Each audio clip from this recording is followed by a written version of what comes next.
వాక్యం అనే మన్నాను మనము కూర్చుకుందాం, దాన్ని మన హృదయంలో నింపుకుందాం. అప్పుడు మనము దీవించబడిన ప్రజలకు ఇతరులకు కనబడతాం.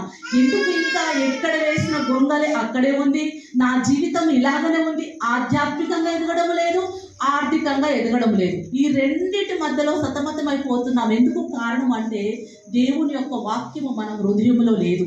అందుకనే మనము ఎందులోనూ ఆశీర్వదింపబడిన వారముగా మనము లేము. కాబట్టి దయచేసి నా విజ్ఞాపన, మీ అందరికీ నా చేతులు జోడించి నేను మనపూర్వకంగా మీకు వేడుకుంటున్నాను, దయతో వాక్యము చదవడము ప్రారంభించండి. ఇది ఆశీర్వదింపబడడానికి సూత్రం.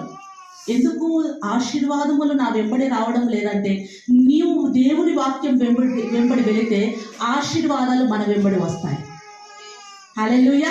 కాబట్టి దేవుని యొక్క వాక్యాన్ని చదువుదాం, దేవుని యొక్క వాక్యాన్ని మన హృదయంలో నింపుకుందాం. ఈ యొక్క వాక్యం అనే మన మధ్యలో ఉన్నప్పుడే మనము దీని ద్వారా కట్టబడదాం. మనము కనుక వాక్యం అనే పునాది మీద మనము కట్టబడితే మనల్ని ఏ సాతానుడు కూడా కదిలించలేడు. అది వాని చేత అసలే కాదు. ఈ వాక్యం మనలో లేదు కాబట్టే మన తలంపులు, మన ఆలోచనలన్నీ రెండు తలంపులుగా ఉన్నాయి. ఏమి చేద్దాం, అటు పోదామా, ఇటు పోదామా, ఇది చేద్దామా, అది చేద్దామా అని రెండు తలంపులు ఎందుకు కొట్టుమిట్టాడుతున్నామంటే దేవుని యొక్క వాక్యము మన హృదయములో లేదు కాబట్టి. దేవుని యొక్క వాక్యం మన హృదయంలో ఉంటే దేవుడు సూటిగా మనతో మాట్లాడి ఇది చేయి, అది చేయి, నీవు అది చేయకూడదు. ఇది దావీదు గారితో దేవుడు మాట్లాడా లేదా? మరి మనతో ఎందుకు మాట్లాడాడు దేవుడు అంటే దేవుని యొక్క వాక్యము మన హృదయములో లేదు కాబట్టి దేవుడు మనతో మాట్లాడడం లేదు.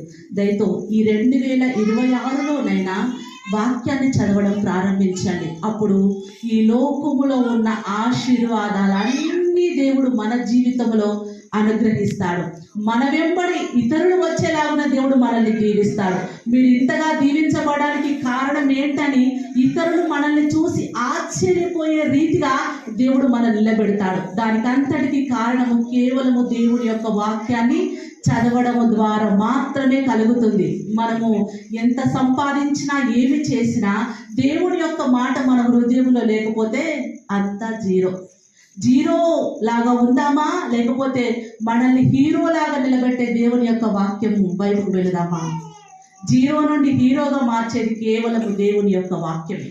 ఈ వాక్యాన్ని కనుక మనము చదివితే దేవుడు మనల్ని ఎక్కలేని ఎత్తైన కొండపైకి ఎక్కించి దీవెనను కురిపించి మనల్ని దీవించే దేవుడు. ఈ యొక్క అవకాశాన్ని నాకు ఇచ్చినటువంటి సహోదరుడు కెన్నీకి, వారి కుటుంబానికి, అలాగే అక్కగారు కమలక్క గారికి నా యొక్క హృదయపూర్వక వందనాలు, అలాగే ప్రశాంత్ గారికి కూడా నా యొక్క హృదయపూర్వక వందనాలు తెలియ